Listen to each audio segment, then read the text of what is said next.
આત્મહત્યા કરનારને કાયર કહેવું સહેલું છે, પરંતુ ક્યારેય કોઈએ વિચાર્યું છે કે આવું પગલું ભરવા સુધી પહોંચવા માટે વ્યક્તિ કેટલા તૂટેલા મનથી કેટલા એકલા બની જાય છે? હકીકત એ છે કે આત્મહત્યા કોઈ ઉકેલ નથી, પરંતુ સમાજ માટે એક લાલ બત્તી છે કે ક્યાંય આપણે કોઈને સાંભળવામાં, સમજવામાં અને સહારો આપવામાં નિષ્ફળ જઈ રહ્યા છીએ.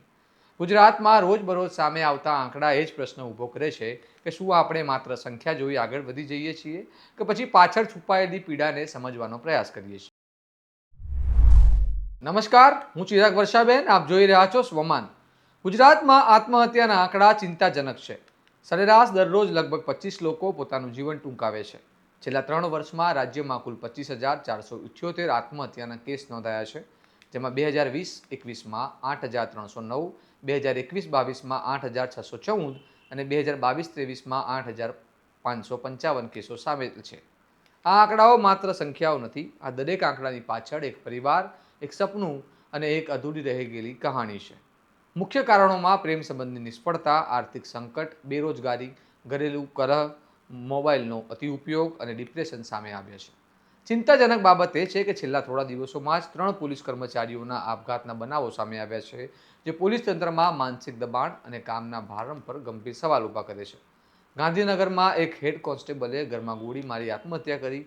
ભાવનગરના ઘોઘામાં ફરજ બજાવતા હેડ કોન્સ્ટેબલે ઝેરી દવા પી જીવન ટૂંકાવ્યું, જ્યારે ભરૂચમાં એક મહિલા પોલીસકર્મીએ પોતાના પુત્ર સાથે ઝેરી દવા પી આપઘાત કરવાનો પ્રયાસ કર્યો. આ ઘટનાઓ એ બતાવે છે કે સમાજનો રક્ષક કહેવાતો વર્ગ પણ અંદરથી કેટલો દબાણમાં જીવતો હોય છે. આંકડાઓ કહે છે કે આત્મહત્યા કરનારમાં પુરુષોની સંખ્યા વધુ છે. ખાસ કરીને યુવાનો, નોકરિયાતો અને વિદ્યાર્થીઓમાં દર વધતો જાય છે. અમદાવાદ, સુરત અને રાજકોટ જેવા મોટા શહેરોમાં કેસોની સંખ્યા વધારે નોંધાઈ છે.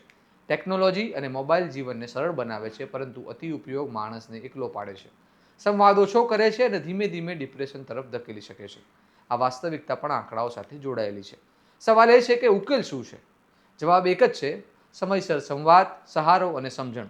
કોઈ વ્યક્તિ મુશ્કેલીમાં હોય ત્યારે તેને સાંભળનારા, સમજનારા મળે તો ઘણી વખત એક વાતચીત પણ જીવ બચાવી શકે છે. આત્મહત્યા હિંમત નથી. હિંમત તો એ છે કે મદદ માંગવી, વાત કરવી અને ફરી ઊભા થવાનો પ્રયાસ કરવો. જો તમે કે તમારા આસપાસ કોઈ આ રીતે તણાવમાં હોય તો મદદ માટે આગળ વધો. ભારતમાં 24 કલાક 7 દિવસ મેન્ટલ હેલ્પલાઇન નંબર 1800-599-0019 પર સંપર્ક કરી શકાય છે. તમારું આ મુદ્દે શું મંતવ્ય છે તેમને કમેન્ટ કરીને જરૂર જણાવો. શું સમાજ તરીકે આપણે વધુ સાંભળવા તૈયાર છીએ? તે અમને કમેન્ટમાં જરૂર જણાવજો. સબસ્ક્રાઇબ કરવાનું ભૂલતા નહીં. તમારા સ્વમાનની ચેનલને લાઇક, શેર અને સબસ્ક્રાઇબ કરો. નમસ્કાર.